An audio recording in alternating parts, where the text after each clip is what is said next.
So when you consider the mental performance, you have to think about it in conjunction with nourishment and movement.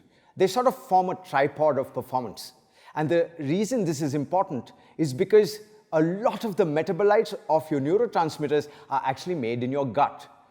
The interesting part of feeding the gut is that you don't actually feed yourself. You feed the microbes in your gut that make the metabolites or the neurotransmitters that fuel your brain. So what you put into your body is a very important aspect of your mental performance.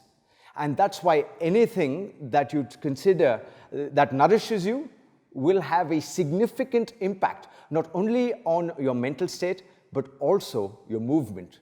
Now, this is the other cornerstone of what we were discussing. When you look at movement, movement defines you as a person. It shapes your brain. So it's interesting that what you think makes your body and how you move makes your brain. It's a junction of interparallel relationships that actually make performance of any sort. And when you look at movement, you have to decide what kind of brain and mental performance that you're going to actually create. For example, if you're doing yoga and you're flexible and mobile, that's one kind of development of your neural system. Now, if you think about it from a strength perspective, right, that's a completely different nervous response.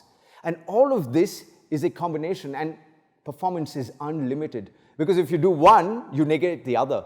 So it's always a cycle of things, right? So even when you develop mental performance, you have to be able to take yourself up and then bring yourself down, right? You have to have a rehabilitative process and a building process. It's the same with food, it's the same with your mind, and it's the same with the body.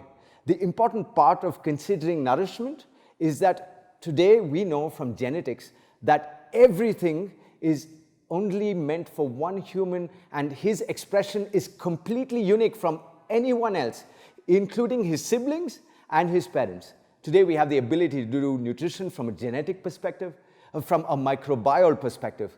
An interesting aspect of the human body is that we are more microbial than we are human in terms of our genetics. So it's not only important to feed the human aspect of ourselves, but also the microbiomes that actually make the neurotransmitters, that make the metabolites that make us superhuman. And that's all for now.